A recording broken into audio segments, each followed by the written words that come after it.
Sa video na to, mag-ride tayo patungo ng DRT para ma-enjoy yung magandang kalsada at mga tanawin at para magkaroon din ng magandang pictures mula sa mga malulupit na photographers doon. At excited na rin ako kasi meron na rin nagbibideo. Kung gusto mo rin mag-ride sa DRT, magkakaroon ka rin ng chance na makita dito yung mga sikat na content creators tulad ni Boss Babe na hindi ko pa pala napansin kasama yung mga tropa niya nung nadaanan ko sila sa Arco. Nagsimula tong ride na to nung magkita-kita kami sa Shell gas station. Ang ganda ng lineup ng mga motor. Ang sarap nilang tignan ng nakaparking at ang poporma talaga. Nung pinlano to, konti lang kami nagkaayaan. At nakakatuwa kasi ang dami ng sumama nung araw nung ride. Pare-pareho lang siguro din ng mga dahilan kasi tag-ulan na lately. Hindi na rin sila ganong mga nakakalabas. Nakakabatian natin kanina, subscriber natin isa sa mga nakabike. Ride safe po. Yung dadaanan nga pala natin ay Plaridel Bypass, tapos kakanan tayo ng San Rafael. Pero maraming option pag pupunta kayo ng DRT, depende kung saan kayo manggagaling. Merong daan sa Bukawi exit at itong sa amin sa Santa Rita exit, or pwede rin kayong magmula sa Balagtas exit at pwede na kayong kumana nun sa Pandi o di kaya sa Bustos at di naman kaya doon pa sa isang daanan dito sa San Rafael, Bulacan sa F. Viola Highway. Medyo malubak nga lang doon guys, pero parang yun yung pinakamabilisan ng way. At bago nga tayo kumanan pa San Rafael, huminto muna kami dito sa may flyover para kitain yung mga iba pa nating kasama katulad nila JB at ni Consi. Nice to meet you, bossing. Well nga pala. Ano ba name niyo, boss? Rowel po. Roel. Papunta daw si Consi eh. Alam na namin pre, piling ng mga small CC na in-overtake ka namin. Mahuli mo, boss. Mahuli mo.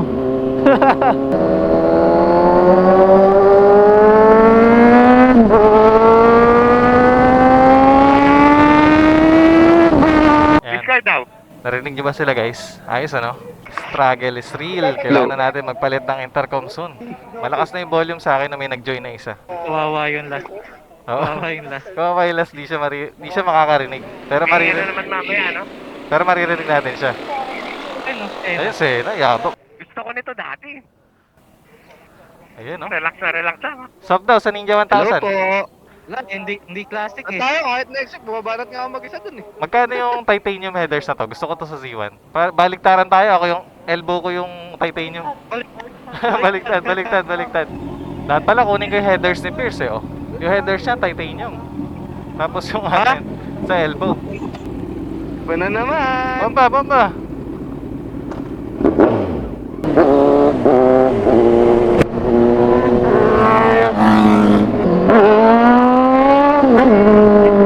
Hindi na ako masyado nag-video dito sa looban at gumilid lang ako saglit para i-charge yung camera ko. Nagsabi na rin ako sa kanila na wag na akong intayin at yun, hindi nga ako inintay kaya medyo naiwan tayo. At ganun-ganun lang, nandito na tayo sa arko ng DRT. Na ang ganda ng entrada na na-excite na ako lalo magmotor at makita yung mga kasama ko. Nagbagal ako ng konti dahil nasisilaw ako sa araw na di ko narinig na may nakapansin pala sa akin. At yun ay ang sikat na vlogger na si Boss Babe Annalie. Nalaman ko na lang yun sa video na binabanggit niya pala ako sa mga kasama niya. Pero okay lang kasi nakapunta naman na tayo sa cafe niya sa BBG at favorite namin yung chicken doon at iba pang menu na ino-order namin pag doon kami tumatambay. At paglagpas ko sa kanila, huminto na ako dito para tanggalin yung charger sa camera na naging dahilan para magkaroon tayo ng unang pitik kay Paps Bon. At ang ganda nung naging kuha niya sa akin dito lalo nung pauwi na. At after nun, dinaanan lang natin yung bayan ng DRT.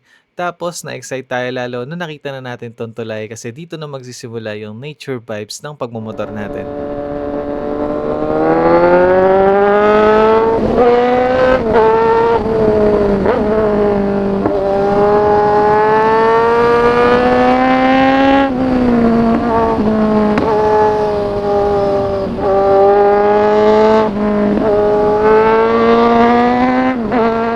Sa mga unang kurbada, nandito naman si Pitik ni Nano. At paglagpas ko sa kanya, medyo malayo na yata ulit yung pagitan ng mga susunod na mga mamimitik. Habang ini-enjoy ko yung view at kalsada dito sa DRT, nagbigay na rin ako ng mga konting tips pagdating sa kurbada.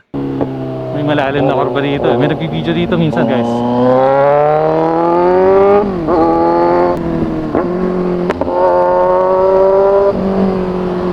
Pagbabuhangin sa manibela, minora lang. Huwag masyado mag-brake. Kahit may ABS, delikado yung mga buhangin. Ayan, counter lane. masyado lumalabas sa inner lane. Outer lane lang tayo.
May mga nakakasabay din tayong ibang grupo ng mga nagmomotor dito na makikita mo sa kanila na ang saya nilang nagmomotor ng magkakasama. Sarap ba? So di na sila inabutan, ang bibilis. At kahit na anong bilis ko dito, parang ang tagal pa rin bago ko maabutan yung mga kasama ko.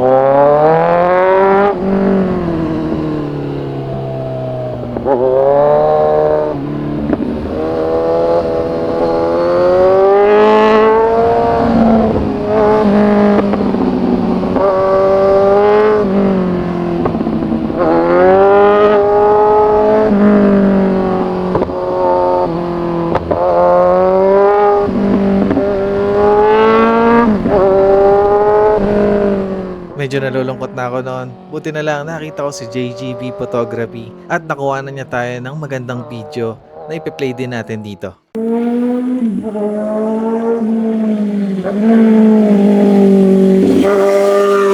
Ang sarap talaga makita sa ibang angle na nakikita kang nakasakay sa motor mo at ang pogi ng forma. Salamat sa iyo JGB sa video na yon. Ang ganda. Libre niya na lang daw sa atin and thank you ng marami. At kaya ayan, papromote natin siya. Pag gusto mo ng video dito sa DRT, hanapin nyo lang siya. Pwede kayong mag-PM sa kanya bago kayo pumunta. At after lang uli ng mga ilang kurbada, nandito naman si Potoy Toy na nilibre din tayo ng pitik at natuwa pa sa pagbanking natin. Maraming salamat. Kung gusto nyo ng magandang pitik, like and follow lang sa page nila.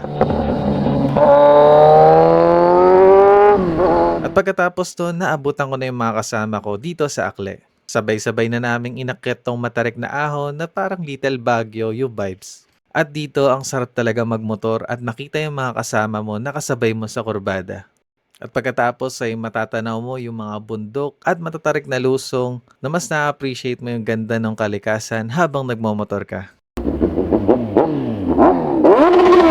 At huminto kami ulit dito para magbawas ako ng hangin ng gulong dahil medyo natatagtagan ako at para makapag-regroup din tayo kasama yung mga grupo natin. 32 yung sinet kong PSI sa harap at 30 naman sa likod. Depende yan sa timbang nyo pero para may idea kayo, sinare ko na lang din dito. Pero pag may angkas kayo at straight lang naman yung mga biyahe at wala masyadong kurbada, doon kayo sa standard PSI. Uy, bilis tong NMAX. Yes po. Dito bago kami dumiretso sa Portal S papuntang Tila Pilon, tinry namin na paisa-isa lang yung alis para may solo-solong pitik. Kaya lang sa huli masyadong matagal at di rin ginaya. At medyo nahirapan din kaming hanapin kung nasan yung pumipitik kaya akala namin wala. Yun pala nandun na si Boy Negro TV na ang galing magtago at ang ganda rin ng mga pitik natin sa kanya. Lalo na nung pauwi, nakasama niya na rin si Rides with Jeddah pumitik na nakitang sumayad pa yung toe natin. After nun, diretso na tayo ng Tila Pilon Hills. At ang ganda ng entrada dito. Feel na feel mo yung pagka-nature vibes ng destination. Nasa park din na to, mag-aalala yung iba. Paano namin ipapark yung mga big bike namin dito sa damuhan na baka daw lumubog yung stand. Pero matigas yung lupa at makapal yung damo kaya safe pa rin kami nagpark ng big bike dito. Nagbigrupo nga ako sa mga agrupo na diniretso ko si Siwan sa Alamanan. Pagbaba ko ng motor, nakita ko na maraming customers at naramdaman ko na yung gutom ko. Napanigurado, hindi ko na rin kakayanin yung haba ng pila. Ginawa ko, hinarap ko muna yung PCX ni Boss Ison para itry kumain doon sa may Chick Boy. PCX Gaming mga tayo guys. Punta tayo ng Chick Boy. Agutom ako. Hindi ko na kaya hintayin yung pila sa Tila Pilon. Sorry guys.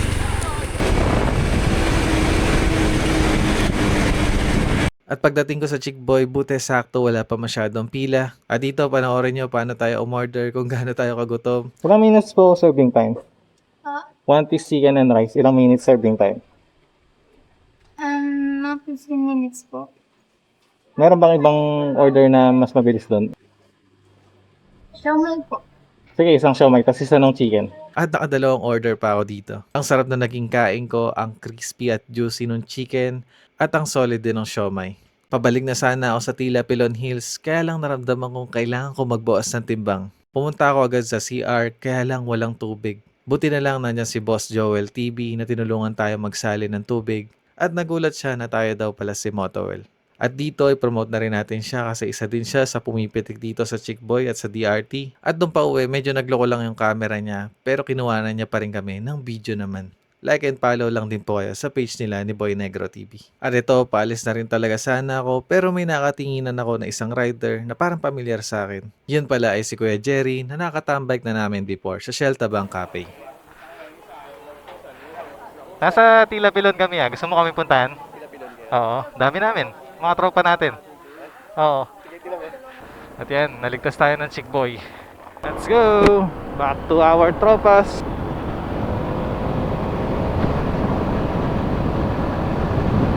Shoutout kay Sir doon sa Chick Boy. Nagso-solo ride. Sumama ka sa amin, sir. Eto, welcome back sa Tila Pilon.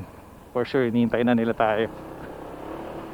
Pagbalik ko sa Tila Pilon Hills, ang dami na ulit customers lalo. Kaya buti na lang kumain na ako sa Chick Boy at nakita natin yung ibang grupo rin ng mga naka-big bikes dito. At shoutout na rin dito kay Boss Nel at sa mga kagrupo niya na isa rin sa mga nakasabay namin nung araw na yon nung nag-DRT ride kami. At nandito na rin pala sila Boss Babe noon kaya lang di ko na sila nakita kasi nasa kabilang table sila. Ogi At dito sinabi ko na sa mga kasama ko na doon na ako kumain sa Chick Boy. Chick Boy, kumain. Gusto ko kumain? Oo. Hindi ko na kaya. Gutom na gutom ka? Oo. Hindi mo na naantay dito. Oo. Hanggang ngayon, wala pa yung pagkain nila. Pinakilala ko na rin si Kuya Jerry nung sumunod siya at nag-picture kaming lahat at tinaya namin siya na sa amin na sumabay ng ride pa uwi.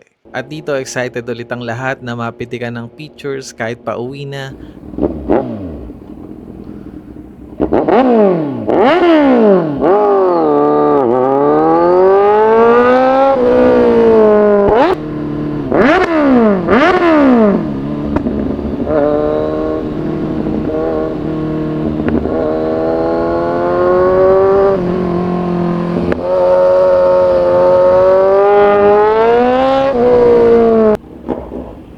Picture, may nagpi-picture? May nagpi-picture? Meron na? Meron. Hindi ko nakita nasan. Nakasulo, nakatago sa ganito. Nakapatong lang yung camera niya. Kana bumaba boss oh. Ito pa ito.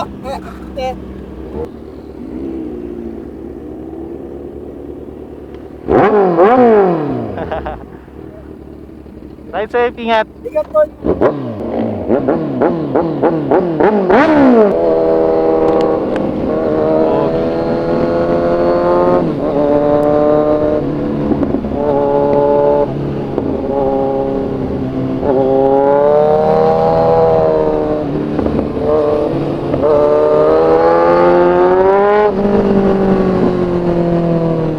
Nice man. Tatlong camera yung nasa harapan natin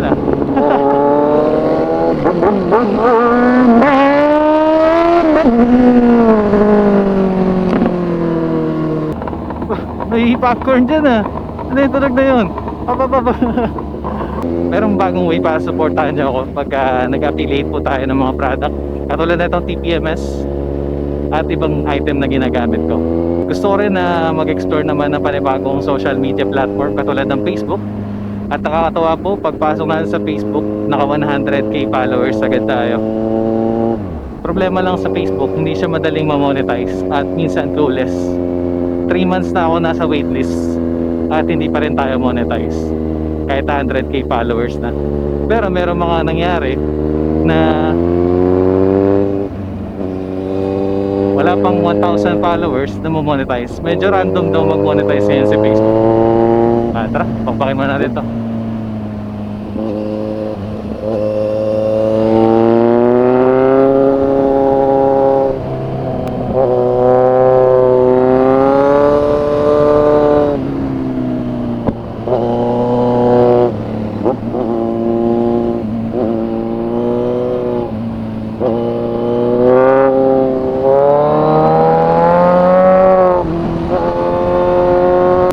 Etong uploadan sa DRT, di ko alam, ayoko magdrama kasi na-down ako nung nalaman ko yun. At gusto ko lang maging positive at mag-enjoy at tuloy lang. Pero share pa rin natin para may yung iba na nahihirapan din na hindi sila nag-iisip. Na-experience din natin yan. At pag talagang passion natin, kahit na parang minsan lugi na at pagod na talo na tayo, pero dapat hintay lang tayo. Darating din yung time natin. Hanggat kaya, laban.